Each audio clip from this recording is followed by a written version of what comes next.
Good evening, America, and welcome to the Tuesday edition of Just the News, No Noise. I'm your host, John Solomon, reporting to you, as always, from the nation's capital and the wiredtofishcoffee.com studios. Wired to Fish Coffee is the official coffee of Just the News. You know that. They've got this brand new inflation-busting 2-pound bag of coffee. You can get it for less than $20 if you use the promo code Just News. Save money and have some of the best tasting coffee. My favorite coffee, by the way. Go check them out at wired2fishcoffee.com. Use that promo code Just News to get that discount. All right. All eyes are on the nation's capital tonight as we await President Trump's joint address to Congress, slated to begin at 9 p.m. Eastern Time. I hope you'll stay here and watch it right here live at Real America's Voice. The president has promised it will be big, and that's in capital letters, as he often writes, and he'll tell it like it is. I expect that to happen as well. One of the issues the president may tell it like it is in regards to Ukraine and ending the war there today. We told you there might be a breakup and then there might be a makeup. Today, I think President Zelensky moved towards a makeup. They've gone back and forth since their meeting last Friday in the Oval Office, but today the Ukrainian president made clear he wants peace. He's willing to make significant concessions to get there. He does appreciate President Trump, and he's ready to sign that minerals deal. I've been talking to administration officials all day. They're not there yet. They're in the trust but verify mode, but I wouldn't be surprised if President Trump was in a position to announce the deal would be signed tonight or in the next few days. But things are moving from breakup to makeup, just like we've been talking about. I think that's something to keep an eye on. I wanted to mention one other thing before I hand things over to my amazing co-host, Amanda Head. Doge is incredibly popular, in spite the fact that the news media keeps trying to say it's not. Our good friend, the pollster Scott Rasmussen, just put this data point out just a few seconds ago. 53% of Americans, that's the majority, that means Democrats too, support the notion of shrinking government agencies' payrolls by 1% for 10 straight years, or shrinking the government payroll by 10%. That's something that legacy media is not telling you about. I expect President Trump to address that, along with the tariffs he imposed in the last 24 hours on Mexico and Canada. The trade wars already, we're seeing some benefit from that. But it's a great time to bring in my amazing co-host, Amanda Head, for other headlines. Amanda, you've been watching a lot today as well. Indeed, I have. Yeah, I want to stick on Ukraine for a minute because earlier today, Vice President J.D. Vance took questions from the media about it. And I think that it's going to give us a good primer on what President Trump might say in just a few hours in front of Congress. Take a look. Number one, the American people have got to get some payback for the incredible financial investment we've made in this country. A lot of the aid that the Europeans have sent has come in the form of money that is getting repaid to them. Well, it's really ridiculous and frankly an insult to the American people that the Europeans are getting a better deal than the American people. The president is just trying to assure that the American people get a fair deal while simultaneously ensuring we have access to some minerals and resources that are very important for the economy of the future.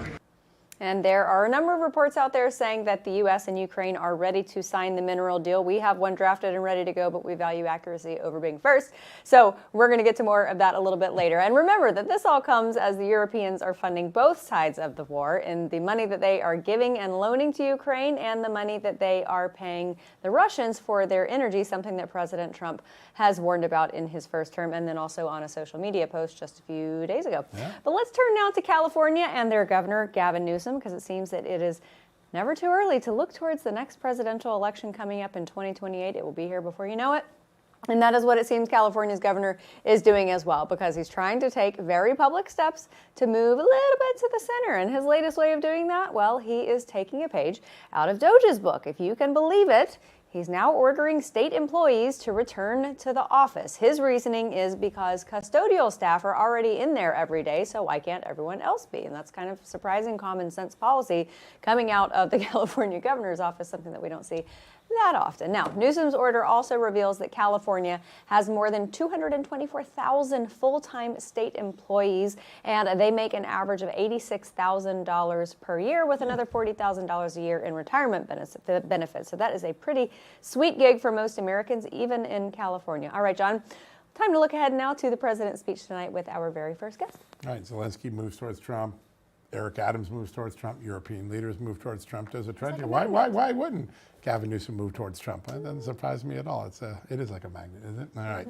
Well, we're very lucky to be joined tonight by someone who will be in the room when President Trump gives that extraordinary speech tonight, Arizona Congressman Eli Crane. Congressman, good to have you on the show, sir.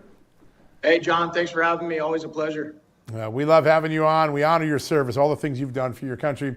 I want to start with the news. I want to get to the speech, but first, your take on where Zelensky is today versus yesterday versus the day before. What do you think is going to happen with him? Well, John, you can call it the art of the deal, or you can call it peace through strength. The bottom line is, I think, American leaders are so used to being pushed around that Zelensky himself, thought he could come in and do the same thing to President Trump. And I think he got, a little dose of tough love and reality. And the president, told him, point blank, you're not holding the cards here. We've been keeping you afloat for a very long time, with, quite frankly, money that we don't have. And that gravy train is about to end. We're trying to push for peace between this war with Ukraine and Russia. And we're also trying to get recoup some of our investment with this mineral deal. And so I actually, wish it wouldn't have gone that way. But I think, Zelensky has been, making statements, saying that he was going to make the deal. And then he came to the Oval Office and thought that he was going to debate with the president what the terms were going to be and try to draw the president into a position that the president, quite frankly, never agreed to. And I think he made a huge mistake. I think he made a huge mistake by not showing the president, the vice president, or this country any gratitude for a country that's given him over $350 billion. And so, now that Zelensky has, I think, come to his senses and realized without the United States, he's dead in the water. I think he's kind of come to his senses, and I think that's a good thing for the United States, and I think it's a good thing for the world as well. Congressman, not even 2 months into his first term, President Trump has a lot of accomplishments I know he's going to talk about tonight, and not the least of which is upwards of $1.7 trillion worth of foreign investment, which benefits Arizona, as discussed yesterday at the White House. 5 new facilities for manufacturing chips there in Arizona. Maybe President Trump does have a good business sense about him, and maybe Americans will figure that out even if they didn't vote for him. Absolutely, guys. The president, because he's a businessman and because he did it at such high levels, he understands something that most Washington electeds don't understand, and that's leverage. You're seeing it with tariffs. You're seeing it at the border, and being able to get, Mexico to send 10,000 troops up to our southern border. You're seeing it across the board, and that's one thing I love about the president. Not only does he think outside the box, he's willing to answer, thousands of questions from reporters, but he does understand leverage, and everybody around the world is on notice, and they understand it too. Yeah. You mentioned peace through strength. I think there's an economy through strength too, and I think that's one of the things he's done over the last few days is just getting, whether it's Honda moving to Indiana instead of Mexico, or the $1.7 trillion in new business deals that have come in from places like Japan and Taiwan and other locations. What are some of the most important things Americans are going to want to hear from the president tonight when you're in that room? I think one of the big things that they're going to want to hear about is what he's done in just 6 weeks at the border, John. This was, when you look at his first campaign and his second campaign, this is a big through line. He talked about the border. He talked about the havoc that illegal immigrants were causing in the United States. And Americans, even some Democrats, started to see, the fallout of the Biden policies, and they wanted that border secured. So I think you're going to see that. I think he's going to tout his amazing economic agenda. You guys were talking about it a second ago, $1.7 trillion already in investment. He's slashing regulations that is unleashing American energy once again. I mean, the DOGE stuff, I think that's some of the most important things that Americans have seen in a very long time from the executive branch. And just his, how he told us that he was going to rid the government of fraud, waste, and abuse. And when you think about what Elon and these guys are doing, they're going into these agencies and they're shining a light for the American people to see where their tax monies are being spent, how ridiculous some of the programs are that, that we continue to fund. And then, we're going to decide what to do with them. But at the end of the day, he has, a ton of things, amazing things to talk about tonight at the State of the Union. I think it's going to be great. And I think what they've done in 6 weeks has been nothing short of amazing. Yeah. Congressman, I want to stay on immigration for a moment because there were a lot of Democrat state and local leaders across this country who indicated that they were going to #resist President Trump and his immigration efforts. But on any given day, the number of illegal border crossings has been reduced 92 to 97%. And it is no doubt benefiting border states like Arizona. Your Democrat governor, Katie Hobbs, has kind of waffled back and forth. First, she said she was going to resist. Then it seemed like she may be a little amenable to working with the Trump administration on immigration. How is it working out in Arizona right now? Well, we're seeing some of the same things that the statistics you guys are talking about reflect.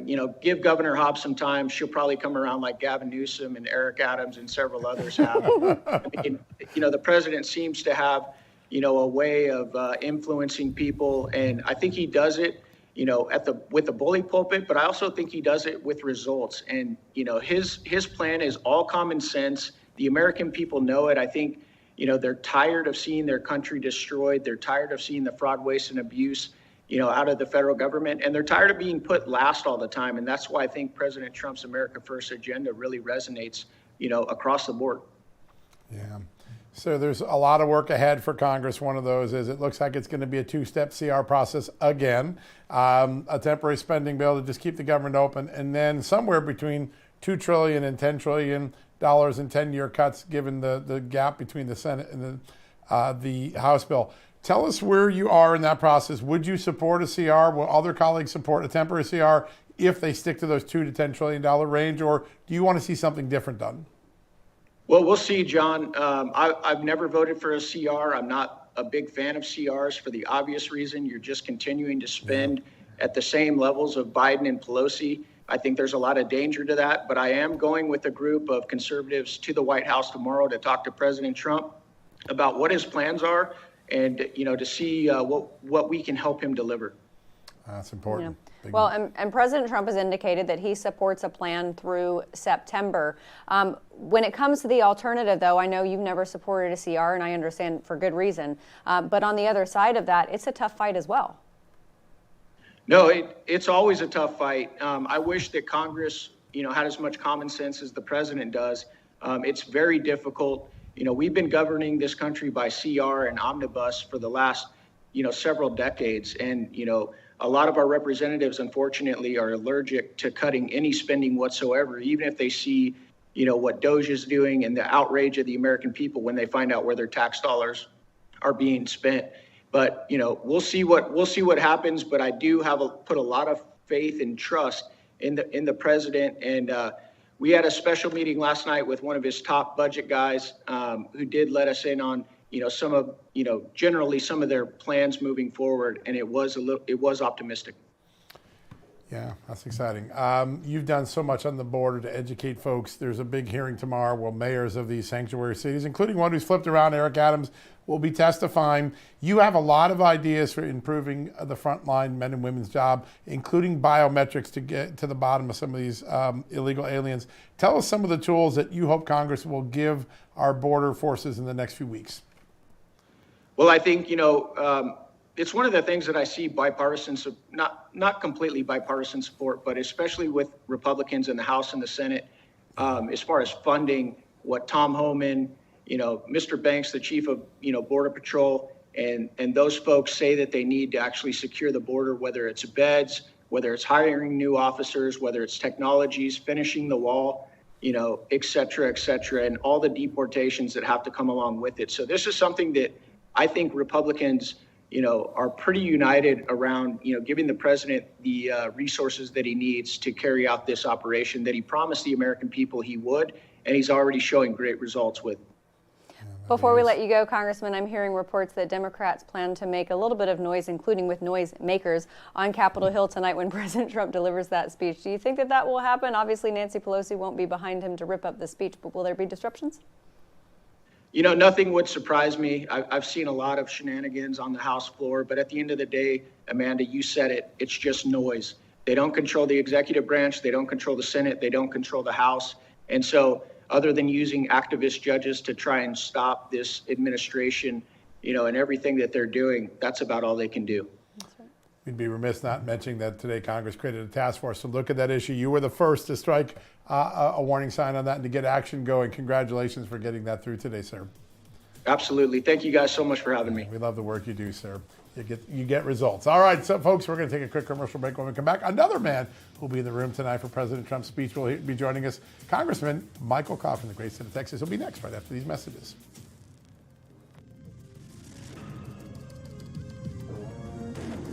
Hey folks, we're all human. I don't always eat healthy. I know you don't always eat healthy too. That's why doctors created Field of Greens. A delicious glass of Field of Greens daily is like nutritional armor for your body. Each fruit and vegetable is doctor selected for a specific health benefit. There's a heart health group, lungs and kidney groups, metabolism, even healthy weight. I love the energy I get with Field of Greens, but most of all, I love the confidence that I have. Even if I have a cheat day, I can enjoy it guilt-free because of Field of Greens. It's the nutrition my body needs daily. And only Field of Greens makes you this better health promise. Your doctor will notice your improved health or you get your money back. Let me get you started with my special discount. I've got you 20% off your first order. Just use the promo code JUSTNEWS at fieldofgreens.com. That's the code JUSTNEWS at fieldofgreens.com.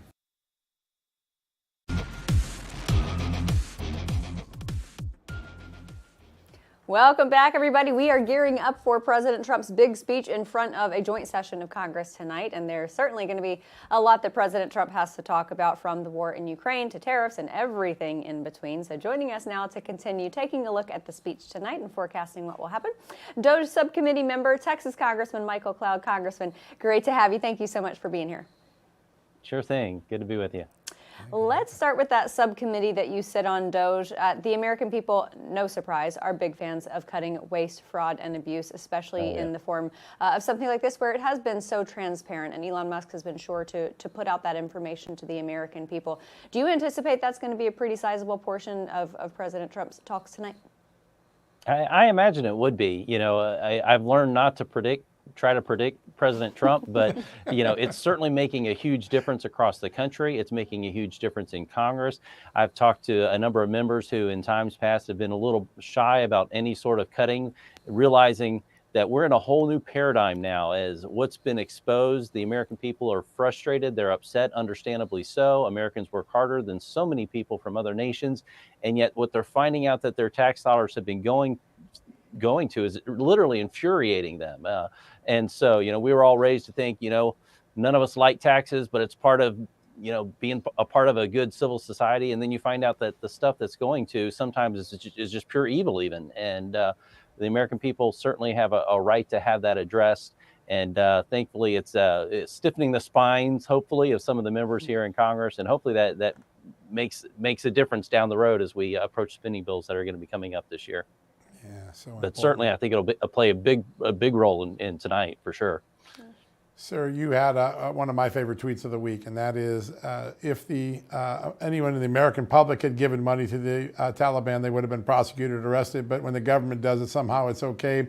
Some of these expenditures, particularly during the Biden era, where we were basically giving money to our enemies, Iran, the Taliban, it's jaw-dropping for people to see the size of it. Does that stop with this administration, you think? Yes, they're doing everything they can to weed this out. You know, when I would talk to people before about how the State Department was funding things across the world that was evil, and I got this talking to other ambassadors of other countries. You know, they would come in and say, well, thank you for the support you have for our country in the United States. And then they would begin and say, can I take my ambassador hat off for a moment? And say, sure, please do. They said, every dollar you send our country is going to things that are not helping our country at all. Wow. You know, and other nations are having a choice between, we want to align ourselves with the United States, their history of freedom, what they've meant for the world, human flourishing, all those sorts of things. But when they talk to China, they're getting bridges and roads. And when they talk to our State Department, they were getting social engineering and values that their cultures are not aligning with. And traditionally ours hasn't either. But there's, you know, and then now we're finding that billions of dollars are going to even support our enemies. And like, how in the world is someone in the State Department signing off on that and saying it's okay that this money is going to the Taliban, for example, or to some of the crazy things that we've been finding out? And again, you know, as you mentioned, that tweet we put out, or X, or whatever you call it nowadays. If a business was doing this, if a business was laundering money to these sorts of organizations, and terrorist groups across the world, we'd be locking them up and putting them in jail. But somehow it's okay. It's only legal if the government does it. This is the kind of thing that the American people are tired of. They're fed up with. They're liking and loving the transparency they see coming up, but they're also saying we need to make sure that we're doing in Congress everything we can to back up the great work that the president's doing right now in the White House. Yeah, great point. And President Trump has talked about, in particular, cleaning up America's cities, Washington, D.C. specifically. And there's a connection between that and DOGE, because when DOGE starts rooting out all the waste, fraud, and abuse, among that, of course, is going to be office space. So you get rid of that empty office space, you fill it with private businesses, and that certainly changes the landscape of Washington, D.C. itself, doesn't it? Oh, it certainly does. And the amount of buildings that the federal government owns across the whole country is astronomical. And we know that a substantial part of the workforce for the last several years has been teleworking, or tele-not working, as I call it, for many of them, too many of them, and not getting a good ROI to the American taxpayer. So as we begin to look at what do we really need in a federal workforce that can provide a good ROI for the American people, and what is the actual building requirements that's needed, and then let's get rid of some of this dead weight, whether that's leasing it out to businesses or selling off some of this property. We're paying billions and billions every year for maintenance of empty buildings. What are we doing that for? That's not returning any sort of good ROI to the American people. And then anytime, an agency, the buildings usually go vacant anytime, I don't know, the FBI, for example, right now, they want a new building. Well, of course, they want to build the new one. They're not looking at old federal property or anything like that. And so usually once this goes off the books or goes off use, it just kind of sits there. And so that's one of the things, certainly, that's part of this DOGE effort, to make sure that, again, it's all about providing a good ROI for the American taxpayer, make sure that we're getting rid of the waste, fraud, abuse, and now I feel like we have to add corruption and malfeasance even to that. And getting back to just really good governance for the American people. That's why this is really so popular among the American people. This is what they've been longing to see is the action, us doing what we're campaigning on, and making sure we have a streamlined government that's working for them. You have done a lot for that common sense argument. You sit on the Appropriations Committee. There's a lot of work ahead for Congress. There's somewhere between $2 trillion and $10 trillion to save over the next decade, depending on the House and Senate bill. Where do you think this will end up? Walk us through the temporary CR and then where the final spending bills are. What sort of savings do you think Americans will ultimately walk away when Congress is done with that work? Well, they put out a goal of $2 trillion. That's seems large right now, but if you look at it, just to put it in perspective, that's roughly where we were pre-COVID. The federal government grew an astronomical amount during COVID, and now there's been an attempt among the status quo, the establishment, to kind of lock that in as the new norm. That's not what we need to do. We need to, and nobody was thinking before COVID, by the way, that we had a lean, mean fighting machine of a federal government. Even then, they thought it was a pretty bloated, pretty lethargic, system. And so what we need to do is do what we can to get rid of the waste, fraud, make this lean. Let's bring the technology tools that DOGE has been able to bring to the table has been amazing when it comes to this. But as we look to the spending bills, we need to do everything we can. Of course, March is coming up. We'll probably need to have some sort of stopgap measure to get us through the rest of the fiscal year while DOGE completes its work. What it's going to take to do that, we'll probably we'll have to have some really strong talks about what that final reconciliation bill is going to happen, because even with everything that's coming out with DOGE, there are certainly strongholds in Washington, D.C. right now that are still, everybody likes to campaign on fiscal responsibility. Everybody likes to talk about the need to get rid of the waste, fraud, abuse, and cuts until they start talking about what those cuts are. And how we're going to find savings for the American people. And we start to actually highlight those things. And then for some reason, the courage of some people seems to wither away. So we need to make sure that we have firm commitments on what that's going to look like, and that we're going to actually keep our word to the American people in the end. And I'm optimistic, hopefully, that we'll be able to get that, and then to see to see the funding bill through in March that'll serve as that stopgap measure, make sure that President Trump continues to be able to do the great work and keep the momentum that he has right now, and then us to be able to put the country on a long-term path for success when it comes to where we are fiscally speaking.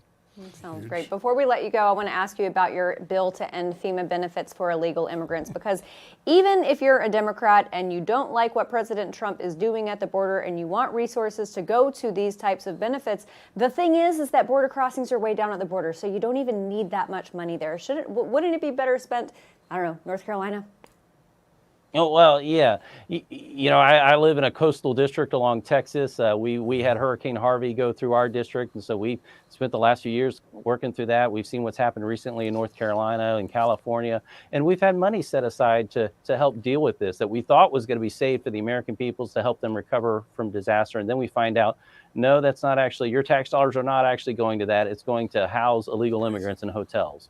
The American people, are rightfully upset about this and responding to this. We have legislation, of course, to make sure that we make very, very clear that this is not what FEMA is for. And of course, we're not concerned that the Trump administration is going to continue those practices. But again, it's so important that we as Congress during this period don't sit on our hands or even just sit here and applaud what President Trump is doing.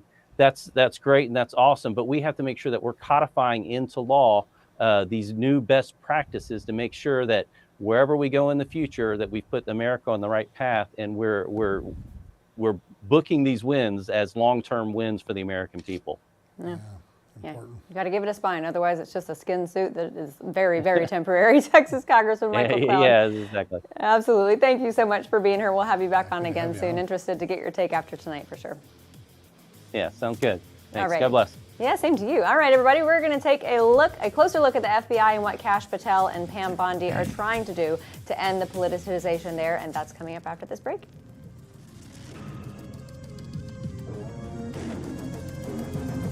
Hey folks, did you know that American homeowners have over $32 trillion in equity? That's an amazing figure, but you know the bad news? Criminals are targeting it with a growing scam the FBI calls house stealing. Scammers can transfer your title right out of your name using a one-page document they file at the county. Then they can take out loans against your equity, even sell it behind your back. And the scariest part, you won't find out about it until collection or foreclosure notices start arriving in your mailbox. Now that is something you don't want to have happen, leaving you, of course, when that happens, in a financial and legal nightmare. The best way to protect your equity is with Home Title Lock's exclusive $1 million triple lock protection. This service offers 24/7 monitoring, urgent alerts, and if fraud should occur, the U.S.-based restoration team will spend up to $1 million to fix the fraud and restore your title. So when was the last time you checked on your title? If you're like me, the answer is never. And that's exactly why scammers are counting on you to fail. The good news is for 2025, Home Title Lock is offering you 25% off. And you also get a free title history report when you go to HometitleLock.com and use my promo code JTN25. Now make sure you check out the $1 million triple lock protection details when you get there. One more time, go to HometitleLock.com, use the promo code JTN25.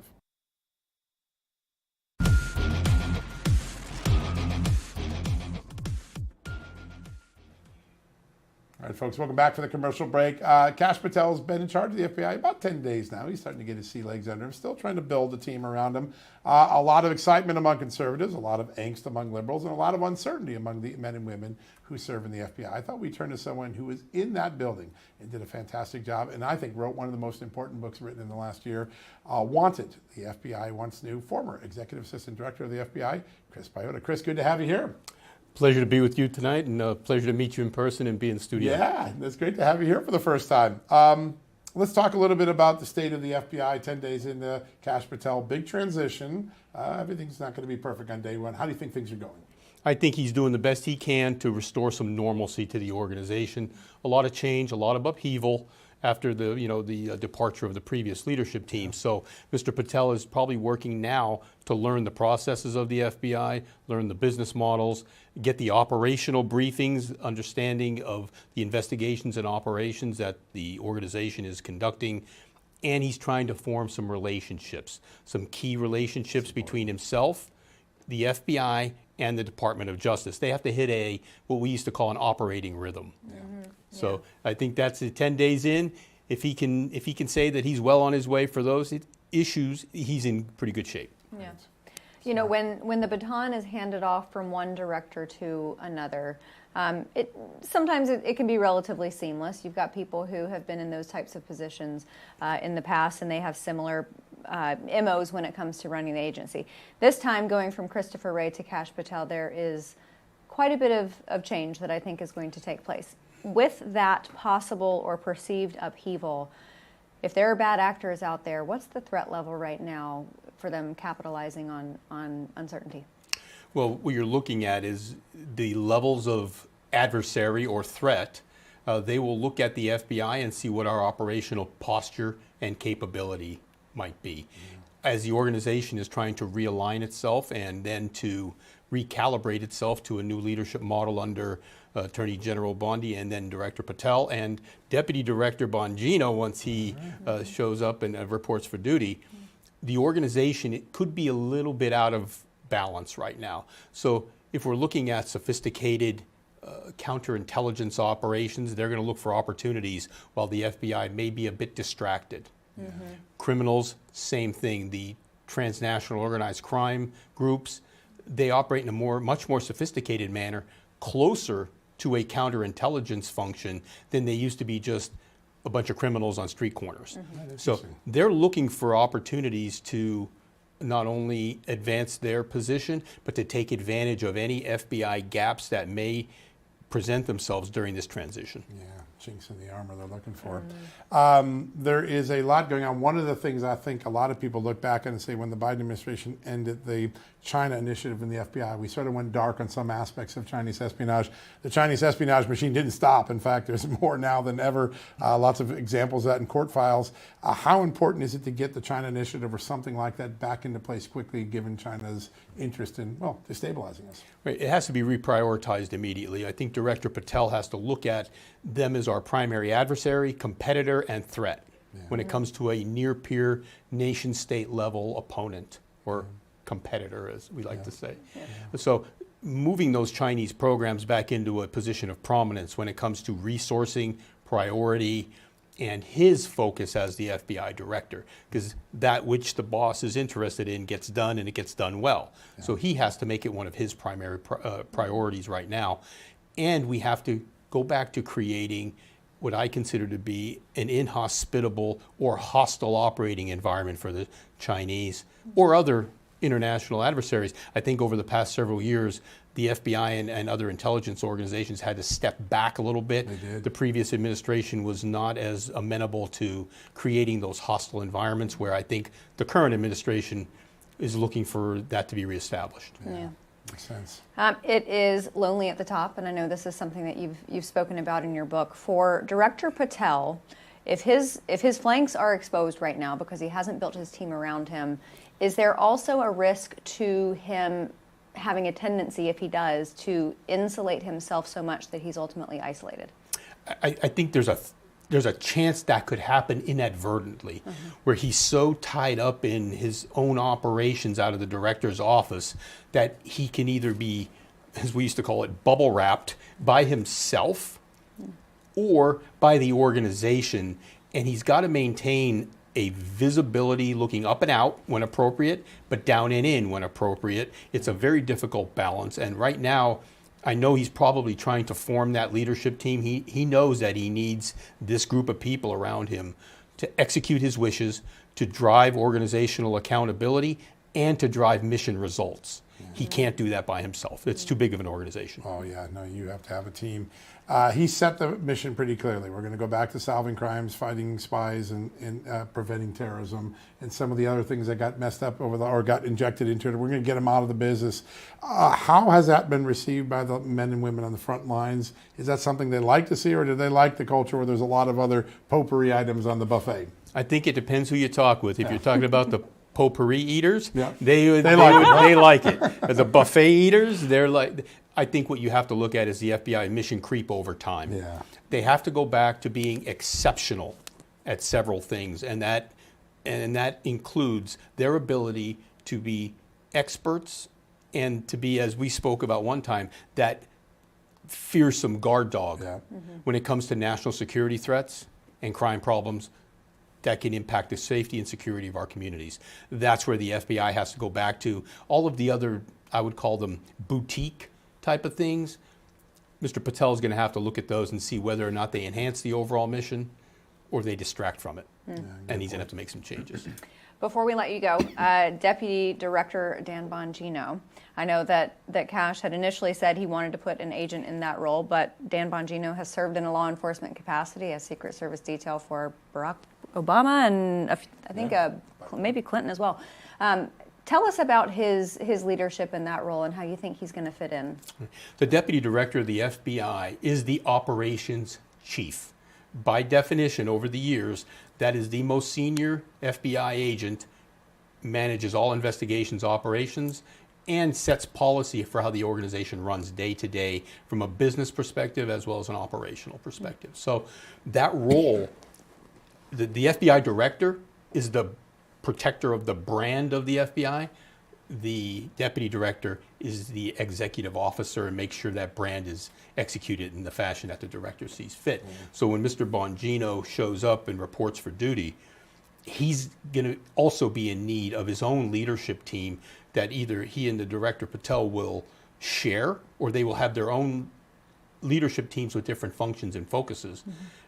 And he's got to do the same thing because he has to have people around him that will help execute his wishes. Make sure that the FBI, three things the FBI has to do to be successful. One, they have to look at what is the FBI required to do by law, by practice, protocol, regulation. Two, what should the FBI be doing when it comes to combating national security threats and crime problems? And three, what is expected of our FBI by the American people and our national leadership? Those are the three areas I would recommend as to the two chief strategic leaders that they look at first to form their plan and to get their organization moving in the right direction. I have a fourth one. Everybody should read your extraordinary book, One at the FBI I Once Knew. It is one of the most important books, and anyone who cares about the subject, you did one of the most thoughtful treatments of it. It's an amazing, amazing accomplishment. Thank you. You're very kind. It's good to have you on, and thank you for your service to our country. You are remarkable. All right, folks, we're going to take a quick commercial break. When we come back, Dr. Robert Marbut, producer of the documentary Fentanyl, Death Incorporated. A tough discussion ahead of us, but it's an important one. We'll have that right after these messages.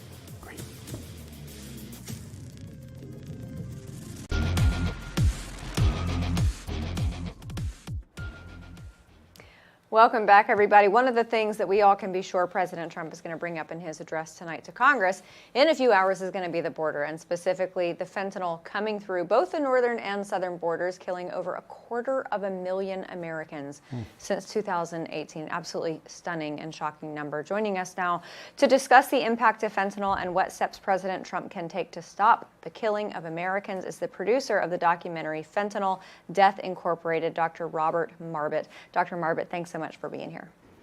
Thanks for having me, and most importantly, thank you for caring about the fentanyl crisis. We do. We do, and it's hard not to, because practically every American, I mean, that number, 250,000 killed since 2018, practically every American knows someone or knows someone who knows someone. Everyone's been touched by it.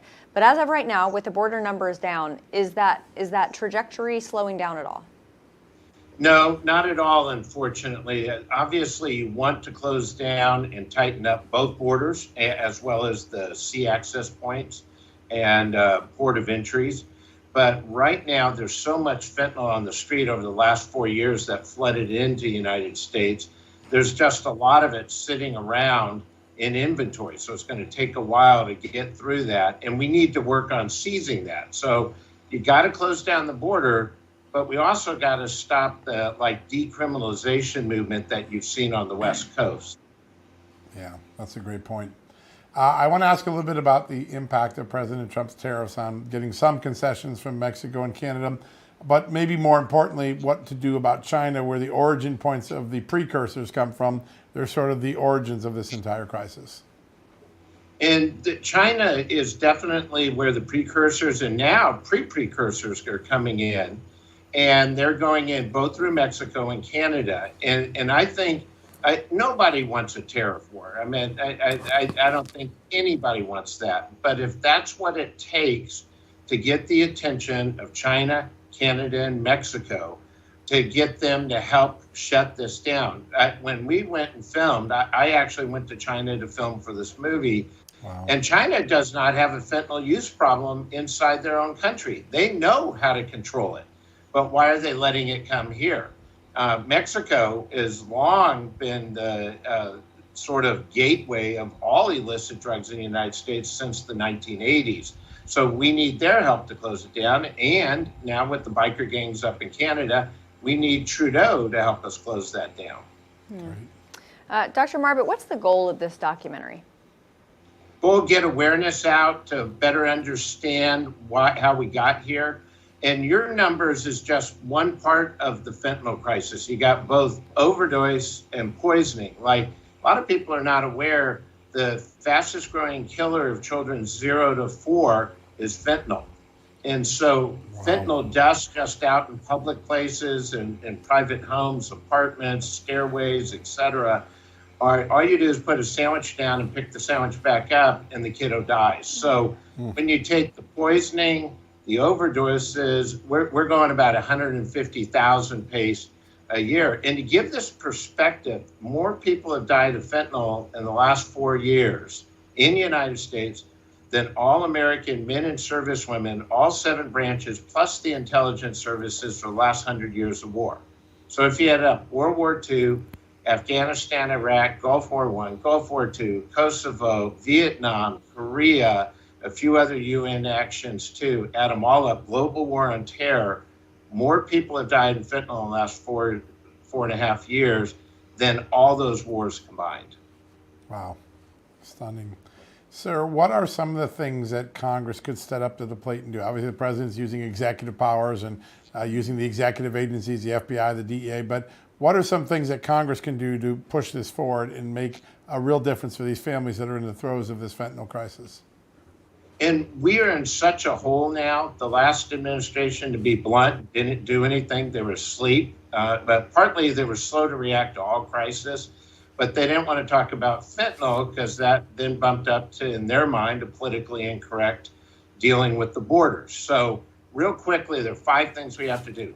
We got to get tough with China. We got to slow the precursors from coming in from China. Got to tighten up the northern and southern border. That's 2 and 3. We have to stop the decriminalization or the non-prosecution of high-end, high-volume drug dealers in the United States. And last, the United States needs to have an honest conversation of why, if we're 5% of the world's population, we're consuming 38% of fentanyl, and we're about 2/3 of all fentanyl deaths worldwide. And so we have to have an honest conversation internally, too, about why the United States is so overly addicted to all illicit drugs. But now fentanyl is really a game changer. 1 grain of rice of fentanyl will kill 15 people. We've never seen a potent and more dangerous drug ever in the history of the world. Oh, that's an incredible number, an incredible visual. A grain of rice of fentanyl will kill 15 people. Sir, before we let you go, I want to make sure everyone gets out there and achieves the goal of more awareness. So where can everybody find Fentanyl Death Incorporated? If you go fentanyldeathincorporated.com or FDI, the initials, FDImovie.com, and you can see more about the movie. You can see we have some incredible people, the best experts in all subcategories, everybody from doctors to researchers to foreign intelligence operators, DEA, everybody in the whole breadth of the fentanyl fight. And you'll get to hear their thinking and what they've learned, and most importantly, what we need to do about this. Gosh, I can't get that figure out of my head about a grain of rice. Dr. Robert Marbut, thank you so much. I know that this documentary is chock full of numbers and visuals just like that. Everybody go check it out, Fentanyl Death Incorporated. Dr. Marbut, thank you so much. And coming up, everybody, we've got a last preview of President Trump's speech tonight with the newest host on RAVs, TPUSA's Joe Bob. Stay with us.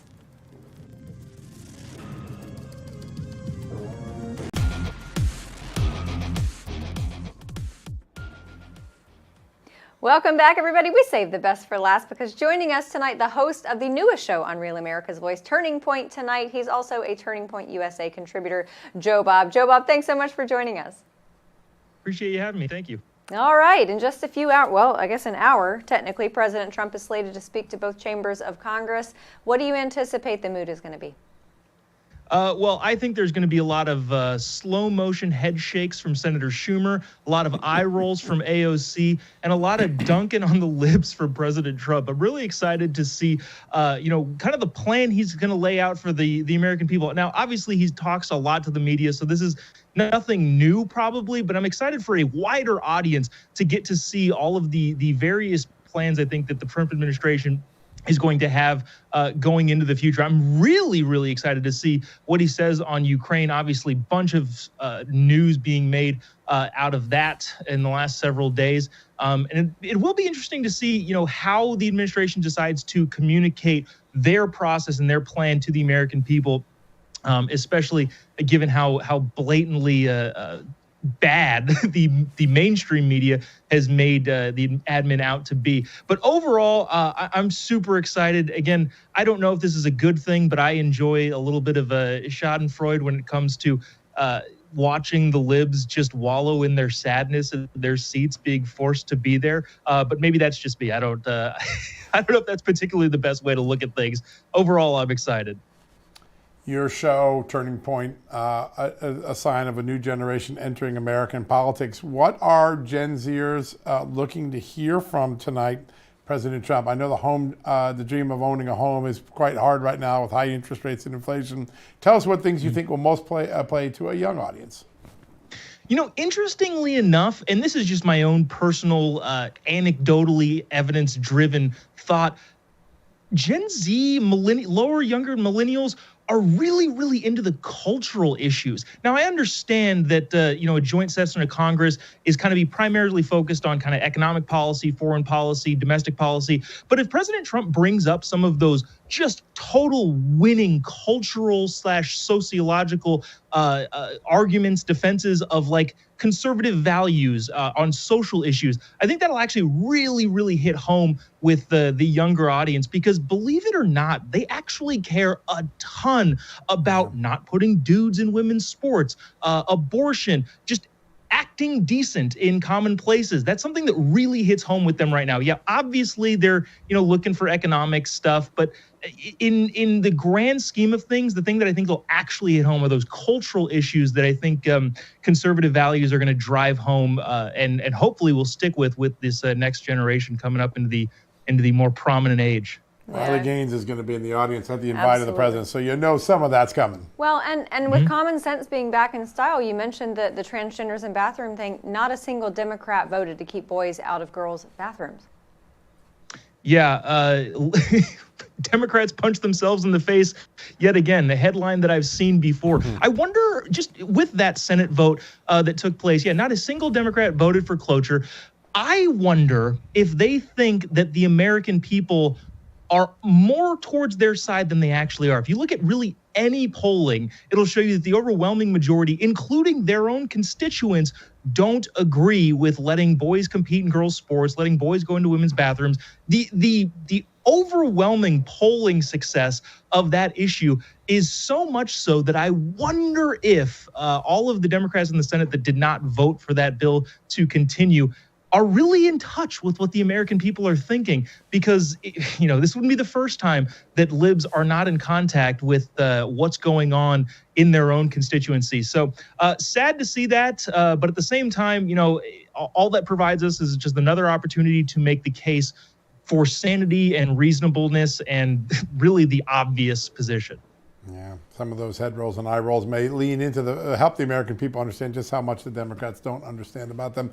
Tell us a little bit about your show and what it tries to achieve every night, 10 o'clock. We're really excited about it. Yeah, well, appreciate being here. It's been so much fun to work with Charlie Kirk and Turning Point. Charlie is... I know this is not like a new revelation, but I think one of the people at the forefront of where the conservative movement is going. And obviously, we're in this big political win element. We're in this political win era. But at the same time, I think we're all familiar with the term that politics is downstream of culture. And so Charlie is hyper focused on changing the culture. That's what he does at college campuses. And that's what we're hoping to do at Turning Point tonight. It's the charting the course of America's cultural comeback, because at the end of the day, if we change the culture in such that conservative values are commonplace and a mainstay of the culture, American culture as a whole, politics will just come second nature. We won't need to campaign as hard for things that are just blatantly obvious, which we can institute if we take back the culture. So Charlie has set out an awesome mandate to take back that culture, and that's what we're looking to do as a part of Turning Point tonight. I love it. I love it. So everybody go check it out. It's called Turning Point tonight. It's at 10 p.m. Eastern here on Real America's Voice. Joe Bob, thanks so much for joining us. All right, everybody, that's all the time we have for tonight. But, John, you're going to stick around for coverage of the president's address? Yeah, all night. Be here on Real America's Voice. We'll start with Grant. I think we'll have a little Steve Bannon in here. It's going to be fun tonight. I love it. You guys have a great time, and we will see you all tomorrow night.